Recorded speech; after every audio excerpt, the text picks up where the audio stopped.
Hey folks, Ask Hemp here. Just want to give a quick kind of a start off of what my real basis and premise of why uh, why cannabis is safe for everyone, okay? And why the myths that are perpetuated, I believe, are just being perpetuated essentially to protect cronyism between the politicians and what I term the policy enforcers, which are the law enforcement gentlemen. But um, it looks to me like over the course of time that uh, that cash seizures and stuff like that from drug arrests really are just essentially shakedowns. I mean, it's almost like a mafia deal. Um, anyway, so in my research, what I found is there is no THC in cannabis. Okay, a chemical process must take place in order for THC to happen, and that's called decarboxylation. All right, decarboxylation takes place when a oxygen and carbon atom effectively drop or lose their bond um, to this molecule, the delta 9, I'm sorry, the let me think, that it's the it's the tetrahydrocannabinolic acid molecule. I don't even know what it's technically called. So it's the tetrahydrocannabinolic acid molecule. That molecule, in order to become tetrahydrocannabinol and actively and I'm sorry, have and then be psychoactive, it has to lose the carbon and the oxygen and then become THC. So that happens under decarboxylation. So if decarboxylation does not occur, then THC does not occur. And we end up with just this enzymatic synthase called THCA, or tetrahydrocannabinolic acid.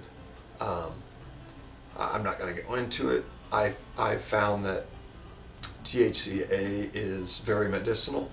Um, pardon me. I'm not going to make any claims like that because obviously that's not what this is about. So anyway, um, the bottom line is the hemp and cannabis genomes have been mapped, or the genetics have been mapped. ChemDog was the strain that was mapped for cannabis. Phenola was mapped for hemp. And what they found is that ChemDog ended up with both CBDA and THCA. Phenola hemp only ended with CBD. Okay, so what that's saying is here's the end of the line for hemp, and it ends up with CBDA. Okay, CBDA, when decarboxylated under heat, becomes CBD. All right, which then you produce CBD hemp oil from, but that's 0% THC. Okay, there is no THC in hemp. It's not 0.3. It's not low THC. It's zero. It's zero because the precursor, which is THCA, does not exist in the biosynthetic pathway for hemp. And you can look that up on http://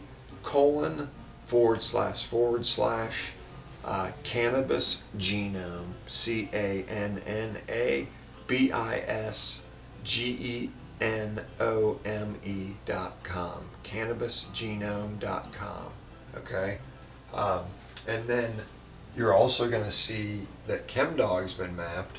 ChemDog ends up with both THC and CBD. Okay, now if again we don't have decarboxylation, then we don't get THC. All right, only with decarboxylation do we get THC. So if you've got kids, infants, children, do not decarboxylate. It will not intoxicate. Okay? Do not decarboxylate. It will not intoxicate. And then above this line, this is medicinal cannabis. Okay? This is juiced medicinal cannabis right here. Then we've got another variety that is becoming very popular out in Colorado. Josh Stanley and his brothers have brought it forward. It's called Charlotte's Web. Charlotte Figge making it very famous, very brave young lady. And it ends with CBD, okay? Now, that's medicinal cannabis ending with CBD, which becomes CBDA. It ends with, or it becomes CBD after they decarboxylate it, all right? So they're making CBD cannabis oil down this chain right here.